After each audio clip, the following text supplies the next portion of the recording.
Hey there YouTube, AJ here. And I did work on the 27 hot rod this week, but this video is not about that. This video is about going to the Charlotte Auto Fair and hanging out with IronTrap Garage.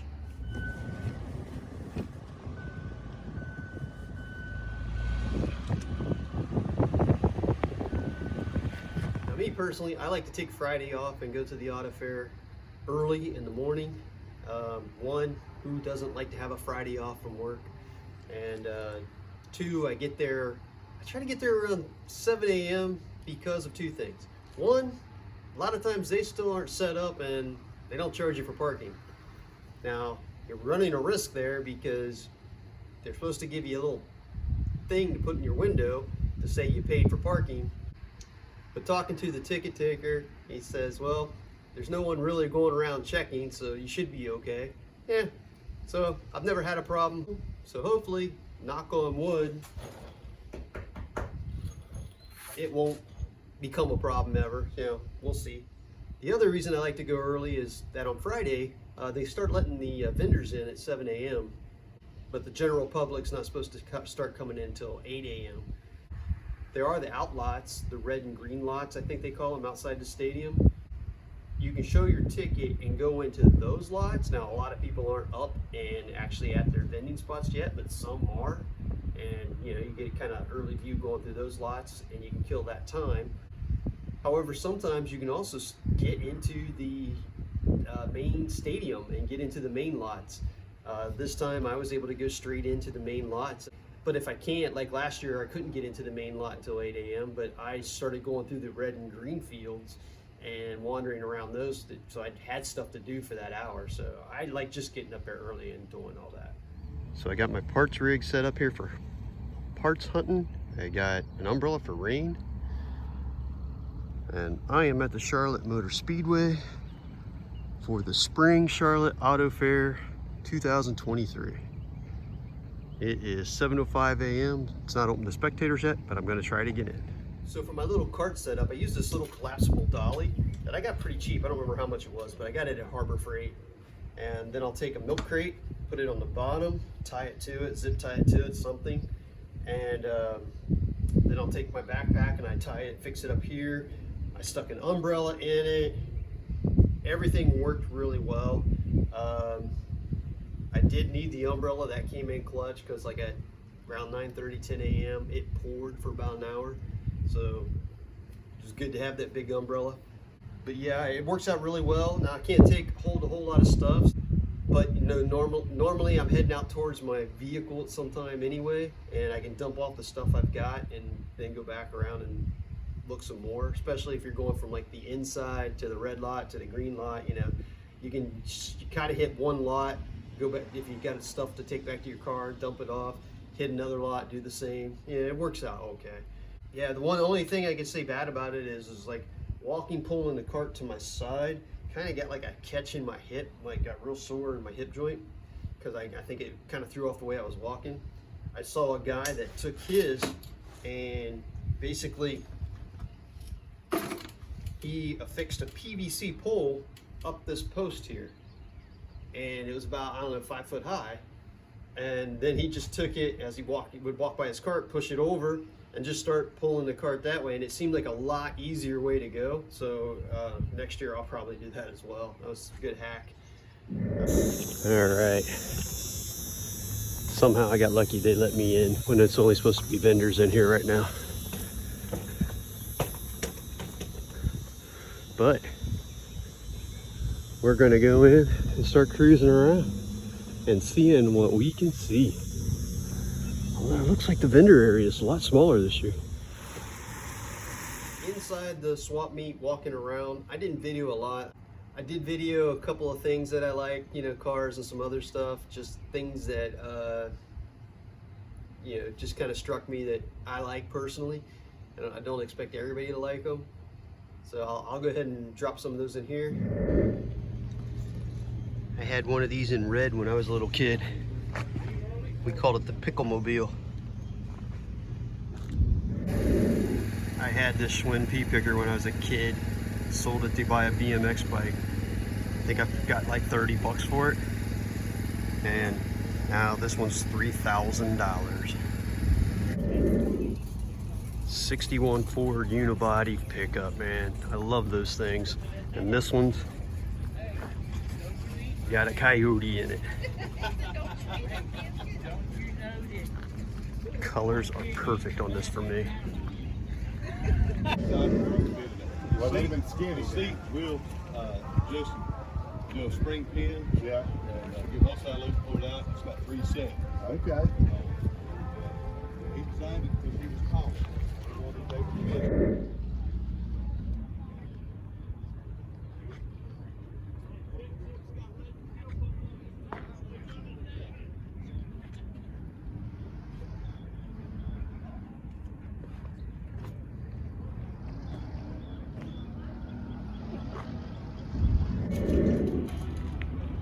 Skelly Ford from IronTrap Garage.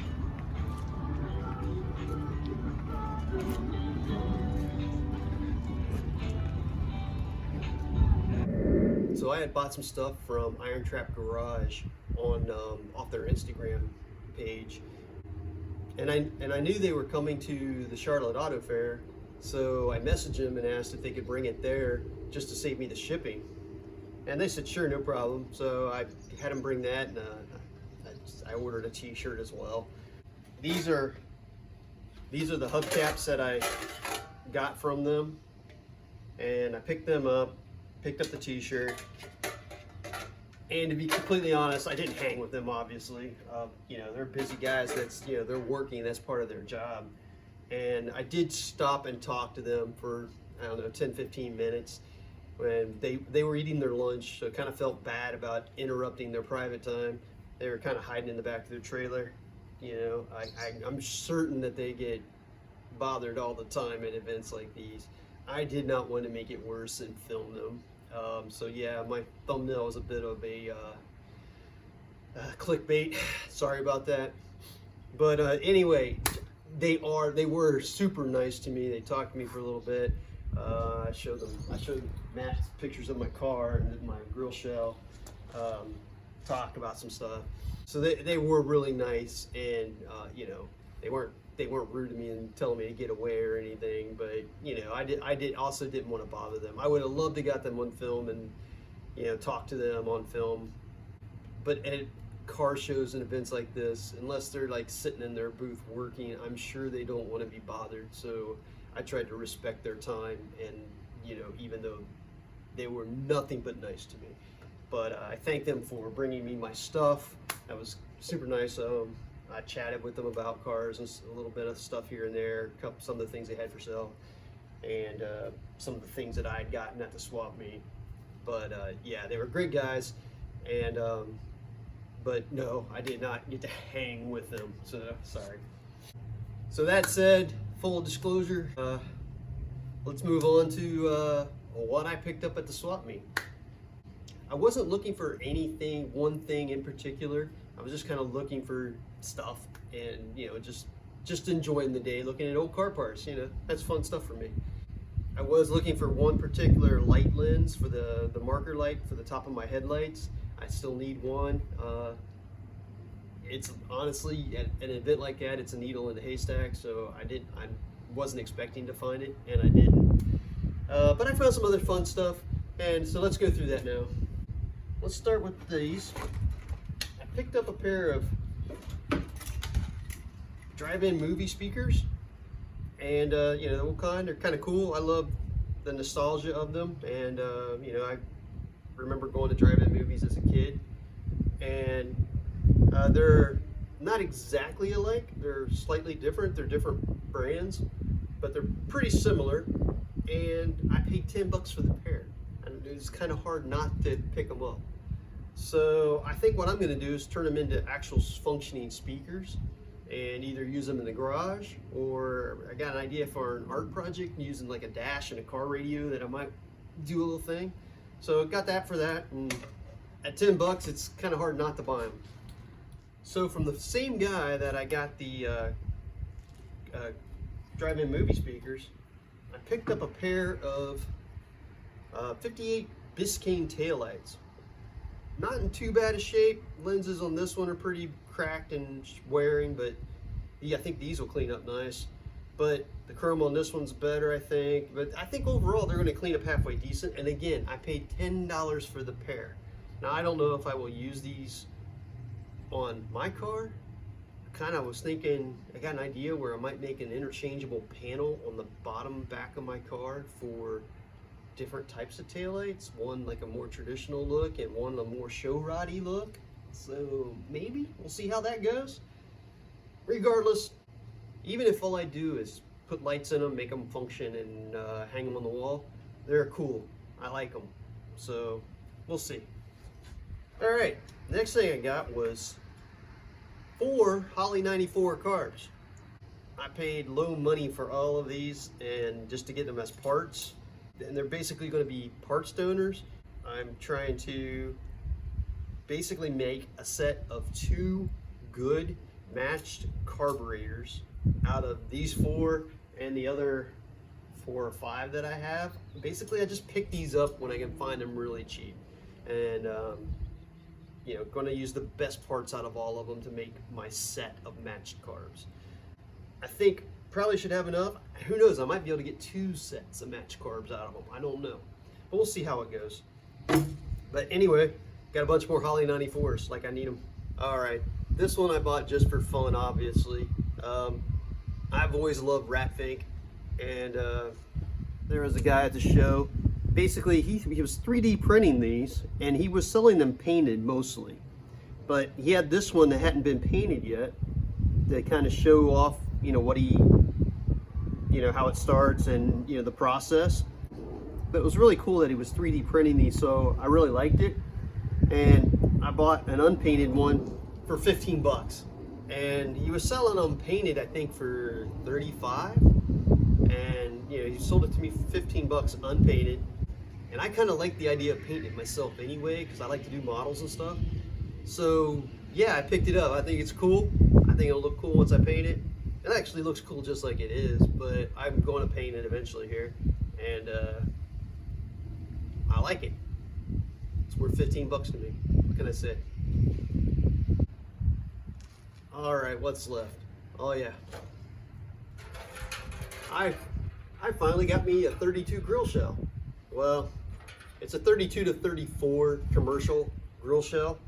Still has the Ford badge on it, which a lot of them don't have. It's all in, obviously it's in really rough shape. I don't care. I'm not using it on my car. I actually think it looks kind of, I feel the shell looks a little too big for my car. Like it just doesn't, it's a little too overwhelming, I think. I feel my grill shell, which someone made out of a 47 to 53 GMC truck surround. It's like the eyebrow thing that goes over the grill on that truck. And someone sliced and diced that thing up and repositioned all the parts and made a grill shell that's similar looking to a 32 Ford. And I really like the shape of it and the look of it. And I feel the size of it fits the car better. So, that said, I still love 32 Fords and I've always wanted a grill shell, so I got myself a wall hanger, basically. I'm gonna clean it up eventually, but for now it's just gonna go hang up on the wall back there.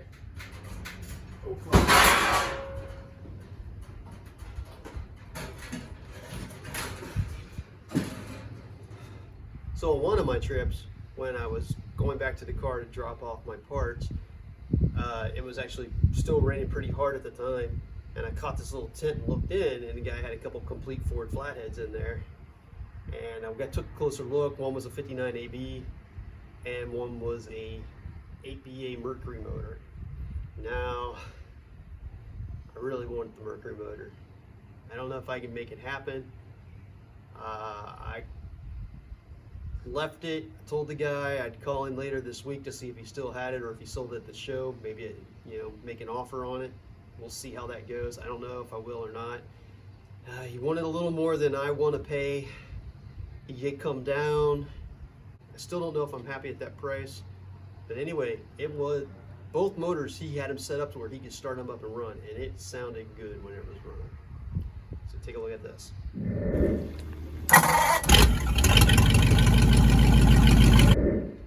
So I did buy one more thing at the swap meet, and I guess that was my big ticket item. It's been here in front of you the whole time. Probably haven't noticed it because I have it kind of hidden into the car. I bought this dropped I-beam Model A axle. I had always envisioned building this car with the straight axle as is, and then later on taking the axle out and having it dropped. I was thinking something in the 2 to 3 inch range for a drop on it. I was going to determine that later on after driving the car a little bit. However, I came across a deal on this already dropped axle. It's not quite 3.5 inches drop. It's kind of hard to measure it on here, but you know, I've got it on the floor jack holding it up there, and I tried to measure it, but I can't get a real good eye. I think it's about 3.25 inch drop total.